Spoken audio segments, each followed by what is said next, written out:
ज्ञान वो शस्त्र है जो हमें ज़िंदगी की हर लड़ाई में विजयी बनाता है।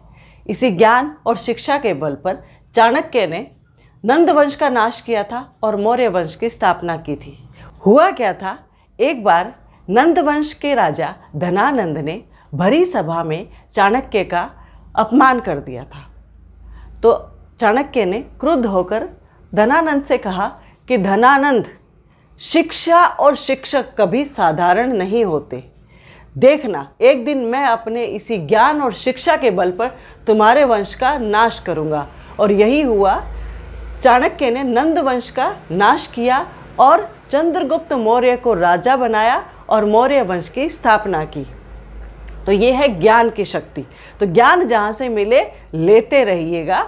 और आज इसी कड़ी में हम अपना ज्ञान बढ़ाते हैं और ऐसे व्यंजनों को देखते हैं जो कई बार हमें कंफ्यूज कर देते हैं। उसको लिखने में भी थोड़ी दिक्कत होती है और पढ़ने में भी, उसका उच्चारण करने में भी थोड़ी समस्या होती है। लेकिन आज हम उसको इस तरह से पढ़ लेंगे कि आगे आपको उसको लिखने में और पढ़ने में कभी परेशानी नहीं होगी। आज की वीडियो में हम बात करेंगे द्वित्व व्यंजनों की। द्वित्व व्यंजन मीन्स दो व्यंजन जहाँ पर आते हैं, एक आधा और एक पूरा। लेकिन इनका लिखने का तरीका अलग है, जिसकी वजह से समझ में नहीं आता कि कौन सा आधा है और कौन सा पूरा है।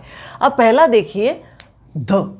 इसमें द और ध दो व्यंजन है। अब कौन सा आधा है कौन सा पूरा? अभी द हमें पूरा दिख रहा है तो हम क्या गलती करते हैं, हम सोच लेते हैं कि द पूरा है और ध आधा है, जबकि द आधा है और ध पूरा है। जो आपको बड़ा दिख रहा है वो आधा है, यानी उसमें कोई स्वर नहीं है, और जो छोटा जो नीचे है वो पूरा है।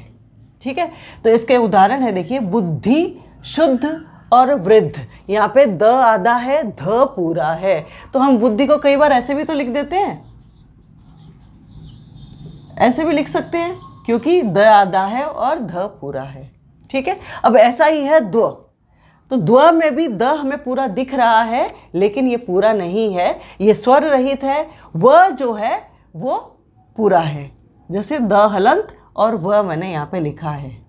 इसके उदाहरण है द्विज, द्वितीय, द आधा व पूरा। अगला है ह और न का ये मेल होता है। जैसे ह लिखा है, उसके नीचे न लिखा होता है, तो हम लोग क्या सोच लेते हैं कि ये न आधा है, जबकि न आधा नहीं, आधा क्या है, ह है, जिसके नीचे मैंने हलंत लगाया है। इसका उदाहरण है वहनी, वहनी यानी अग्नि। अब इसमें ह आधा न पूरा है, जो ई की मात्रा है वो ह में नहीं है, वो न में है, इसलिए हम इसको वहनी पढ़ते हैं। अगर ये ह पूरा होता तो हम इसको वहीन पढ़ते या वन ही पढ़ते, लेकिन ये शब्द जो है वहनी है, क्योंकि न में ई की मात्रा है। ये जाह्नवी। अब यहाँ पर हम कई बार गलती कर देते हैं, इस शब्द को हम जहानवी पढ़ने लगे हैं, जबकि ये शब्द है जाह्नवी। ये ह आधा है और न पूरा है। तो याद रखिएगा, जो छोटा दिख रहा है वही बड़ा है और जो बड़ा दिख रहा है वो छोटा है, जो नीचे है वो उसको छोटे को सहारा दे रहा है। अगला है ह और म को मिला करके इस तरह से लिखा जाता है। आधा है और म को मिला करके इस तरह से भी लिखा जा सकता है। तो ये ह हलंत है और म पूरा है, जैसे ब्रह्म, ब्राह्मण, ब्रह्मा। अगला है द और भ मिला के।